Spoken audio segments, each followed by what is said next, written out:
Department yaffe ey'amateeka ku headquarters weeks zino ebbiri eziyise ebadde ekola ebikwekweto mu bitundu eby'e Kampala, eby'e Western ne Eastern Uganda. Mu bikwekweto ebyo twakwatiddemu abantu abawerako, abazungu, abayindi, abachina n'abapakistani nga babadde wano benyigidde mu muze gw'okukolera wano mu bumenyi bw'amateeka nga tebalina biwandiiko bibakwatako. Naye waliwo omuze ate ogufutusewo, omuze guno gw'abantu abagwira bano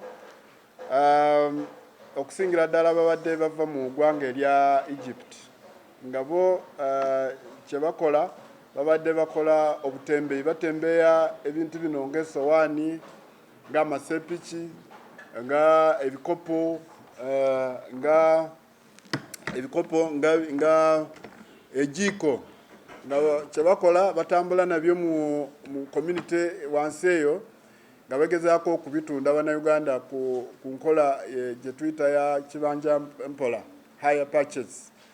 Ati bwe batuuka eyo tuze tulaba nti Abannayuganda ate mu nkola etyoboola eddembe lyabwe ery'Abannayuganda ate ne bawaayo endagamuntu zaabwe, ne bawaayo paasipooti zaabwe nga bawa bano abagwira be batamanyi bibakwatako, nga baagala babalekera ebintu bino ku kibanja mpola. Kati twagala okulabula abo Abannayuganda ababadde bakikola balekerawo, kubanga abantu bano abatembeeyi bano abava Egypt bali wano, abasinga obungi bali wano mu bumenyi bw'amateeka, era ebikwekweto byaffe byasobodde okukwatako abamu. Naye ate ekyenyamiza nnyo nti abasinga obungi ate batandise okukwata Abannayuganda nga babasiba mu makomera nti baganye okusasula oba kumaliriza ebisale byabwe by'ebintu bino bye baabawa. Kyenyamisa nnyo okulaba nti omugwira ajja n'akwata Omunnayuganda mu ggwanga lye ate n'amusiba, ate omugwira ono ng'ali wano mu bumenyi bw'amateeka. Kyenyamisa nnyo. So n'olwekyo tukubiriza Abannayuganda nga tonaba kubaako ky'okola n'omuntu oyo akutuuseeko nga atunda ebintu ebyo, sooka omusabe work permit ye. Bw'oba tomanyi kusoma work permit eyo, tuukirira office ya immigration ekuli okumpi oba office ya police, reportinga ku police olabe oba omuntu ono alina ebiwandiiko ebimukwatako, kubanga abasinga obungi mu biseera ebisinga babadde bali wano mu bumenyi bw'amateeka. Ate kati kino bagenze basuuseeko kye balina okugenda ate okukwata Abannayuganda okubaagalira nti tebasasudde ssente z'ebintu byabwe bawa. So Omunnayuganda ali eyo, okusookera ddala bw'olaba omuntu yenna atembeeya esepiki, amasowaani, ejiiko n'ebintu ebiringa ebyo, sooka omuteeke ku nninga omubuuze oba alina ebimwogerako oba ebimukkiriza okukolera wano bizinesi eyo. Twawuliddeko waliwo information twafunye nti Katwe tetunaba kugendayo nti waliwo abagwira nti baviira mu ggwanga lya Buyindi nti batandise okukola emipiira emikaddekadde ne batuula eyo munda ne batandika okugisalaasala ne bagifuula emipya ate ne baleeta eno ne batunda Abannayuganda. Information eyo twagifunye era tuli kukolagana ne poliisi, tujja kuba nga tutambula mpola mpola tulabe nti tugwa ku bantu abo. So ebintu ng'ebyo tubadde tusaba ate ne tukubiriza Abannayuganda nti omulimu gwamwe eyo wansi ng'abanaanyini nsi okukuba enduulu nti waliwo ono omuntu ali wano ali mu kupaakinga soda ow'ebicupuli, ali mu kupaakinga mazzi ag'ebicupuli ate nga abenyigidde mu muze ogwo si Bannayuganda. Sooka over reporting then ojja kulaba nti ebitongole ebikola ku ekyo bikutuukiridde mu bwangu obw'ekitalo. waliwo n'abagwira abali endala ezitebajjamu Namuwongo for instance mu biseera ebyo ebyemabega twasangayo abachina nga batunda cabbage ono wa papo eyo Namuwongo era twabakwata ne tubatwala mu kooti era kati wetwogerera kino mbadde nkyerabidde okubagamba bwe mbadde njogera mu Luzungu fines twakafunyira mu kooti wane Nakawa especially sente zibadde mpitirivu sente ze twakafuna mu bantu bano abamenyi b'amateeka abajja bano abagwira zibadde nyingi Nakawa wokka wano mu kooti ziwerera ddala obukadde 3,847 miliyoni 3,847 sente zino ze tufuna on average buli mwezi ne document eno njirina eri official anaba jagadde nja kubanga msharinga ejja okulaga breakdown buli mwezi sente ze tufuna mu bano betufininga so temubeereyo ne mugamba ndi immigration tekola nti bali eyo mu offices gawe batula tuba tukola era sente twa collectinga sente mpitirivu ku site ku as NTR ku government naye lwakuba kati sente zino ziba zibalirwa ku side ya judiciary naye nga fe aba-enforcinga ekintu kino kubeera fe abakwata abantu bano fe ababa preferring charges fe ababanyiga okulaba nti sente zino bazisasula for instance bw'olaba mu mwezi gwa November 2023 gwokka awo ne Nakawa twa collectinga miliyoni 48 kitundu ku bano abagwira abali wano mu bumenyi bw'amateeka so information eno yo weeri ngenda kugibawa nayo nga document mulabe gy'okugikolera omulala ogw'Abannayuganda abalina amasomero wano ne universities bwe benyigiddemu nga bo kye bakola kubanga tumanyi nti student yena ali omugwira alina okubanga yewandiisa ate bw'amala okuwandiisa n'asasula $200,000 now $200,000 sente ntono nnyo so kati amasomero waliwo amasomero ge tubadde tuinvestigatinga nga bo babadde baregisteringa abantu abatali students abatali ba students ne baba registeringa nga bagezaako okulaba nti abantu bano bepena okusasula work permit kubanga work permit sente zibo ziri waggulu koko nga $2,500 eza dola so abantu bano tubadde tuinvestigatinga universities zino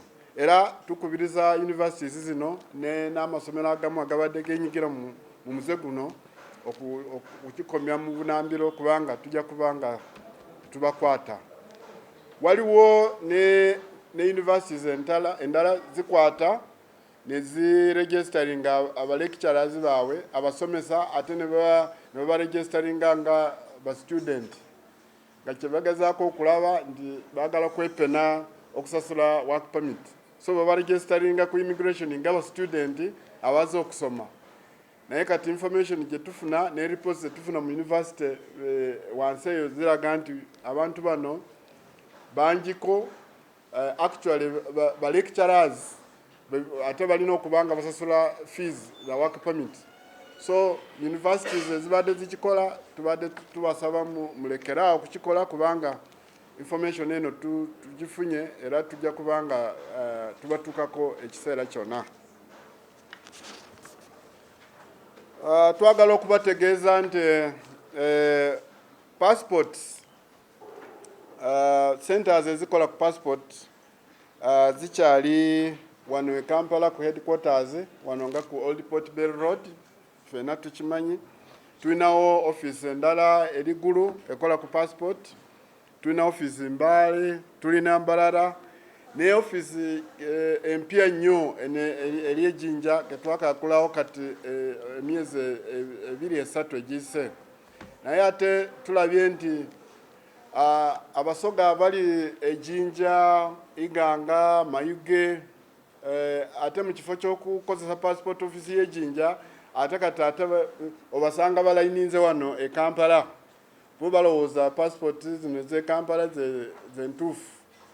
Naye twagala okubategeeza nti passport zonna mu office zonna nnungi ate ziri genuine, zikutwala wonna woyagala. So mubeere base, kubanga luli twagenze mu office ejjinja tetwasanzeyo bantu, kyokka bwe twaze wano ate tusangayo abasoga nga ate bali wano mu line.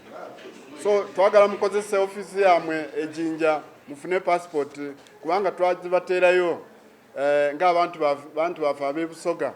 Twayagala tu service esembere kumpi gye muli, so temuleka office eyo ate ne mujja ne mulayininga wano e Kampala okuleeta jaamu ne commotion wano e Kampala. Office weeri. Ekirala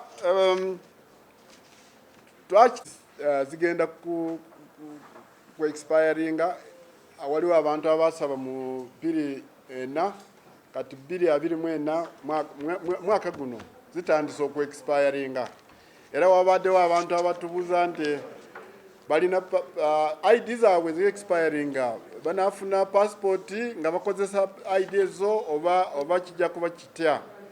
Twagala okukyasangusa wano nti national ID yo bwegwako oli waddembe okujja ku passport office n'okozesa eyo yennyini. Naye bw'obanga tolina national ID card, kasita obanga olina NIN, kubanga NIN eyo eri ku national ID te expiringa, banyabo ne basebo NIN te expiringa. Ekintu ekye expiringa ye card eyo nga bw'ogiraba, naye NIN eriko esigala kye kimu. So n'olwekyo kasita obanga omanyi NIN yo, naye bw'obanga wabuza national ID tolina card eno, totawaana kugenda kukutawanyira ng'ogenda ku poliisi ofune police report. Gwe leeta buleese NIN yo tuteeke mu system, tujja kubanga tukukolera passport. Kubanga twagala okugezaako okulaba nti bannayuganda tebakalubizibwa mu bintu by'okusaba passport. So bw'oba wabuza national ID, jangu ne NIN, bw'oba ojjukira NIN namba yo, jangu naye ku passport office, tujja kubanga tukukolera passport awatali kutawanyizibwa kwonna.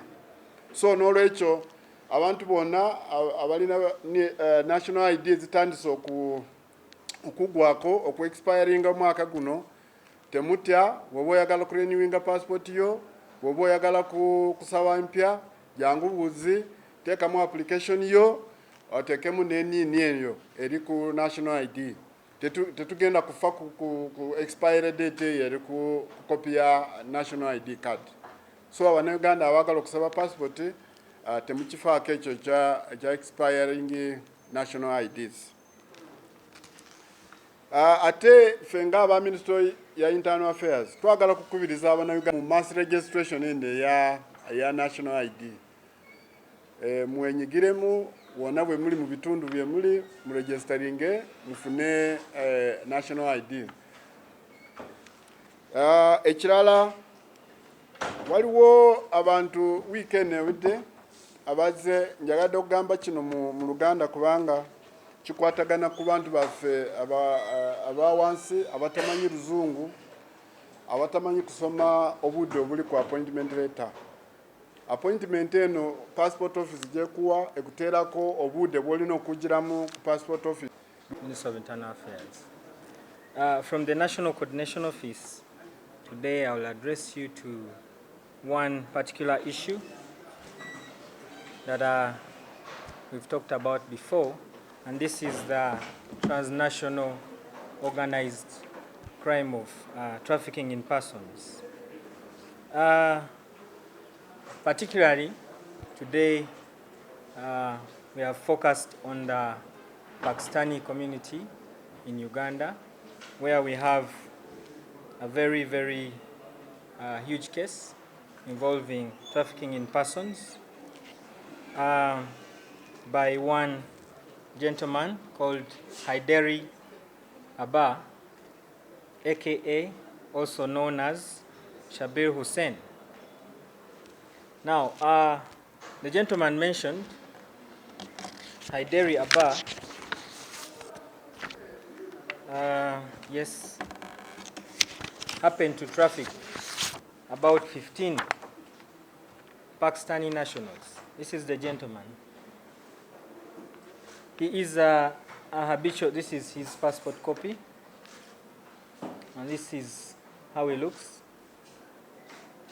We want this information to go as far as possible, even to reach the Pakistani government or everyone out there in Pakistan, because he has been trafficking so many Pakistanis back and forth, promising them jobs, taking their money. And in this particular case, Haideri Abba happened to traffic up to 15 persons, all Pakistani nationals. And of the 15, 10 of them were male, and 2 females, plus 3 infants or minors.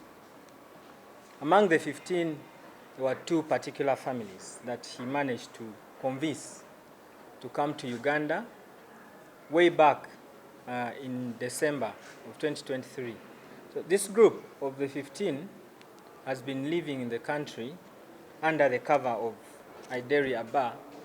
He has been shifting them from different places and hiding them. And he managed to defraud them of close to 100,000 US dollars. Now, Haideri Abba has not been working alone. And this is something you cannot do alone. He has been working with his accomplices. I'll mention 4 of them who are actually living in Uganda, but now they are on the run. One is Hafiz Mateen Abdul. That one is also a Pakistani national. Kudir Ahmed is also a Pakistani national.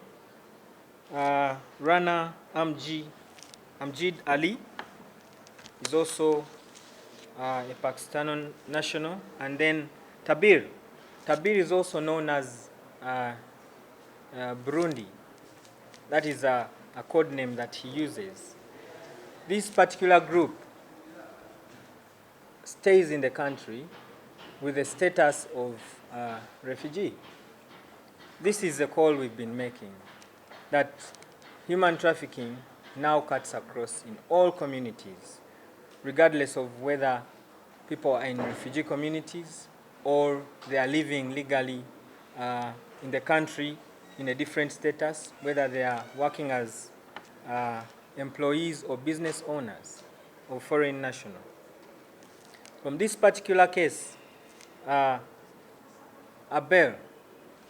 the gentleman, Abba Haideri, we discovered that he had actually also tried to traffic 2 Pakistanis earlier on to Spain with fake visas, and they were apprehended at Entebbe International Airport by our security personnel there, together with immigration, and their case went to police and to court. However, what is interesting is what Abba has been doing. He identified as Haideri Abba a Christian. Then, in other societies of the Pakistani who are Muslim, he would identify as Shabir Hussain to try and balance his fraud within the different communities.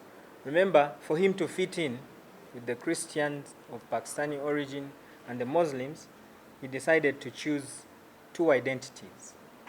And to some people, he's known as Shabir Hussain, and yet he's actually Haideri Abba. That's why we've decided to bring this out today, so that even if you know him as Shabir Hussain, at least when you look at this picture, or this passport copy, you can easily identify whichever name he has given. You can identify the person and bring them to book.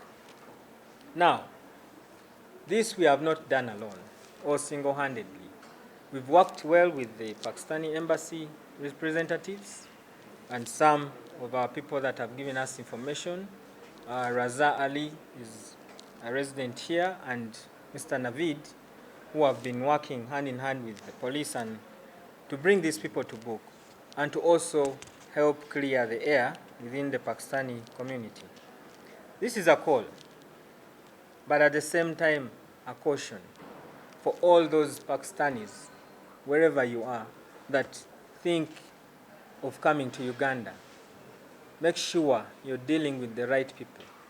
We know you have been dealing with those that also reside here, who have legal stay, who have work permits, and like these four that I've mentioned, they even have refugee status here. And this is how they dupe you into coming here, thinking that they are going to take you anywhere. We call upon you to make sure that when you come across such information you're not sure of, consult with your embassy in Uganda, consult with the relevant authorities before you make your way to come down here. We have seen these cases. Recently I mentioned among the Burundians, among the Somali communities. We realize that now the trend is on the high amongst foreigners being trafficked through Uganda and within also to come and stay here. So we also call upon our sister agencies, different MDAs, for instance, the Office of the Prime Minister, with such cases of people abusing their refugee status. We hope that they will be dealt with severely. And all those accomplices, many of you Pakistanis living in Uganda, some of you are running businesses in castles, unknowingly or knowingly are hosting some of these victims, and you've not come out to even report, apart from the gentlemen, Ali Raza and Navid, who came out and gave us this information. We appreciate. But we call upon all of you to come out, inform the office, and to these accomplices, wherever you are, make your way to the Ministry of Internal Affairs to exonerate yourself. In any case, police is coming after you and we shall arrest you. Because you may take your time about this, but we shall get to you and have